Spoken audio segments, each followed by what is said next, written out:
Menyambut bulan suci Ramadan, Pasar Tanah Abang Blok B mulai dipadati pengunjung. Puluhan ribu pengunjung sepekan terakhir memadati Pasar Tanah Abang hampir setiap hari.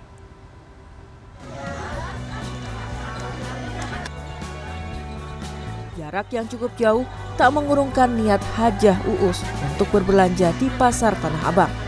Bersama sang anak, Hajah Uus menempuh perjalanan dari Tangerang untuk membeli baju baru menjelang Hari Raya Idul Fitri. Baginya, harga murah, pilihan yang beragam, dan dapat melakukan pembelian secara grosir menjadi daya tarik berbelanja di pasar yang berlokasi di Jakarta Pusat ini. Di sini harganya lebih murah, kan grosir. Tapi ibu memang sering ke pasar Tanah Abang? Sering. Karena ini pada pengendara mobil Calya berwarna putih dengan nomor polisi. Padatnya pengunjung juga merupakan efek dari pelonggaran mobilitas yang ditetapkan pemerintah. Ketika pembatasan kegiatan fisik masih sangat ketat tahun lalu, para pedagang mengaku rugi karena omset terjun bebas menjelang Idul Fitri.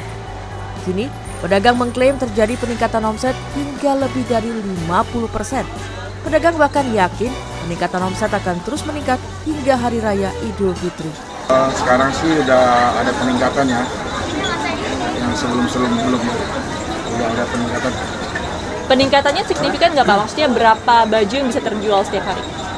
Boleh Bu, itu yang 135. Peningkatannya sekitar 60%. Sama 135 dari yang sebelumnya. Menurut data dari pengelola Pasar Tanah Abang Blok B, peningkatan pengunjung menjelang Ramadan sangat signifikan. Setiap hari, puluhan ribu pengunjung datang untuk berbelanja. Puncaknya terjadi pada Minggu 27 Maret. Tercatat ada lebih dari 42 ribu pengunjung. yang dulunya itu paling 14, 15, taman sampai 25, sampai 32, bahkan hari Minggu kemarin itu sampai mencapai 42.000 dalam waktu sehari. Biasanya tuh kalau hari Minggu itu pengunjungnya kurang. Nah, kemarin hari Minggu sangat luar biasa. Japar mengakui pengelola pasar berusaha tetap menerapkan protokol kesehatan karena pengunjung memadati Pasar Tanah Abang. Namun, saat puncak pengunjung padat, sulit menjaga jarak satu sama lain. Ini ada. Bagai makan sayur tanpa garam, rasanya kurang lengkap kalau kita menyambut kemeriahan bulan suci Ramadan tanpa berbelanja baju baru untuk Idul Fitri. Maka dari itu, Tanah Abang sebagai pusat grosir tekstil terbesar di Asia Tenggara turut kebanjiran pengunjung. Bukan hanya pengunjung dari Jakarta, tetapi juga dari luar Pulau Jawa turut datang ke Tanah Abang. Hal ini sebagai salah satu bentuk akibat dari pelonggaran mobilitas yang dilakukan oleh pemerintah, karena pada saat ini angka penularan kasus COVID-19 sudah mulai menurun di Indonesia. Ayu Rahmawati, Yudhistira Satria, Jakarta.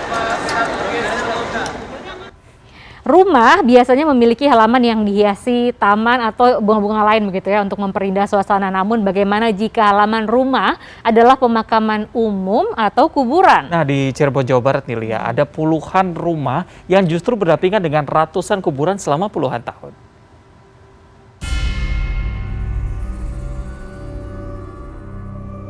Lokasi pemakaman atau kuburan biasanya identik dengan hal-hal mistis atau menakutkan bagi sebagian orang.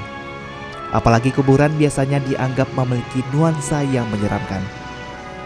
Pepohonan di sekitar kuburan juga bisa menambah suasana angker hingga membuat sebagian orang merinding, terutama pada malam hari. Hal ini juga membuat masyarakat umumnya memilih tinggal berjarak dengan areal pemakaman atau kuburan. Namun berbeda halnya dengan tempat pemakaman umum di Kemlaten, Kota Cirebon, Jawa Barat. Selama puluhan tahun, puluhan rumah yang dihuni warga RW 9, Kampung Kemlaten ini justru berdampingan dengan ratusan kuburan.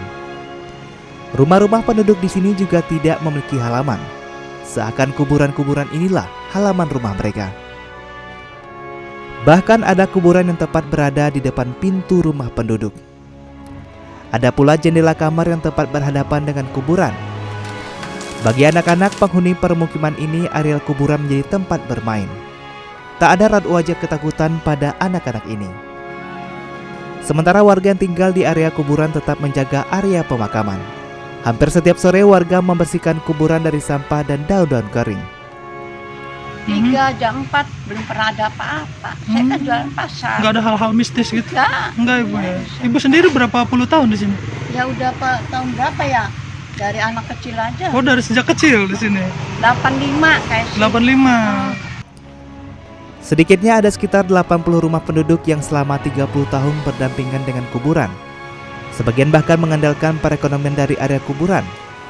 Mulai dari penggali kubur, pembersih makam, hingga penjual kembang untuk keperluan ziarah kubur. Pemukiman ini udah banyak, iya.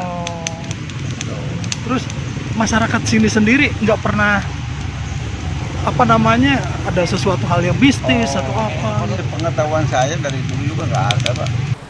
Area pemakaman ini juga kerap dilintasi kendaraan roda 2 karena terdapat jalan pintas antara Jalan Kangrasan dan Kakiasa. Jadi, siapa bilang tinggal berdampingan dengan kuburan selalu menyeramkan? Jadi Kumara, Cirebon, Jawa Barat.